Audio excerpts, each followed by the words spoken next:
आप सभी का फिर से बहुत बहुत स्वागत है। इन लेक्चर सीरीज में हम श्रीमद् भगवद गीता को सिस्टमैटिकली पढ़ने का प्रयास कर रहे हैं। अध्याय 1 श्लोक संख्या 23। योत्स्यमानान् वीक्षेऽहं य एतेऽत्र समागता धार्तराष्ट्रस्य दुर्बुद्धेर्युद्धे प्रियचिकीर्षव। आइए शब्दार्थ देखते हैं। अत्र युद्धे, इस युद्ध में, दुर्बुद्धे यानी दुर्बुद्धि, कुबुद्धि, धार्तराष्ट्रस्य धृतराष्ट्र के पुत्रों, प्रिय चिकीर्षवः कल्याण चाहने वाले, भला चाहने वाले, मंगल चाहने वाले, इस युद्ध में जो धृतराष्ट्र के दुर्बुद्धि यानी कुबुद्धि पुत्र दुर्योधन है उसका कल्याण चाहने वाले एते जो सभी समागता एकत्रित हुए हैं। योत्स्यमानानाम् अवीक्षेऽहम्, उन युद्ध करने वालों को मैं देखूं। अनुवाद: मुझे उन लोगों को देखने दीजिए जो यहाँ पर धृतराष्ट्र के दुर्बुद्धि पुत्र दुर्योधन को प्रसन्न करने की इच्छा से लड़ने के लिए आए हुए हैं। ऐसा कौन कह रहा है? अर्जुन। किसको? कृष्ण को। क्यों?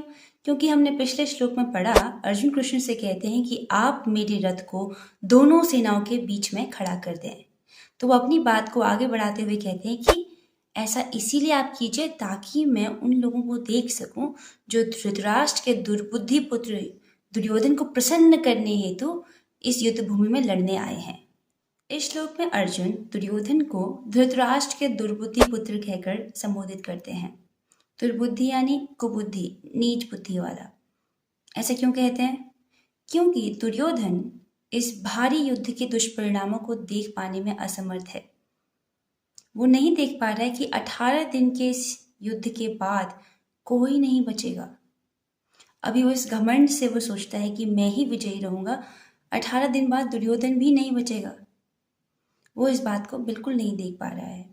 युद्ध शुरू होने से पहले पांडवों ने शांति का एक प्रस्ताव रखा था जिसमें कृष्ण पांडवों की तरफ से हस्तिनापुर गए थे। उस शांति प्रस्ताव में 5 गांवों की मांग की गई थी कि दुर्योधन तुम केवल 5 गांव पांडवों को दे दो और वे उसी में संतुष्ट हो जाएंगे। लेकिन दुर्योधन ने इस शांति प्रस्ताव को स्वीकार नहीं किया, इसको ठुकरा दिया और युद्ध को स्वीकार किया और युद्ध में सभी लोग मारे जाएंगे।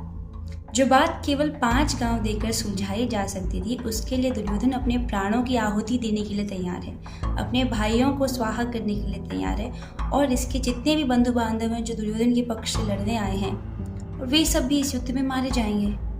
ये सभी नहीं देख पा रहा, इसीलिए दुर्बुद्धि। एक बार अर्जुन के पर्सपेक्टिव से सोचने का प्रयास कीजिए।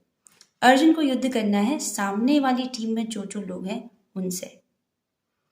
अब ऑपोजिट टीम में तो उनके भीष्म पितामह भी हैं। वो भीष्म पितामह जिनसे वो बहुत प्रेम करते हैं।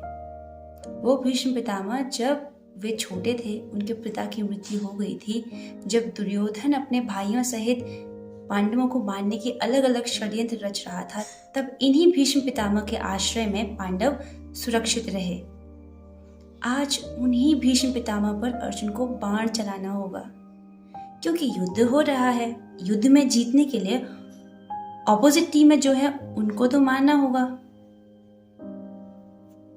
इसीलिए अर्जुन कह रहे हैं कि मैं एक बार देखना चाहता हूं। अर्जुन जानते हैं कि युद्ध का परिणाम अत्यंत विनाशकारी होगा। अभी महाभारत के युद्ध स्थल पर 18 अक्षौणी सेना खड़ी है और महाभारत का युद्ध 18 दिन तक चलता है और 18 दिन के बाद कोई नहीं बचता।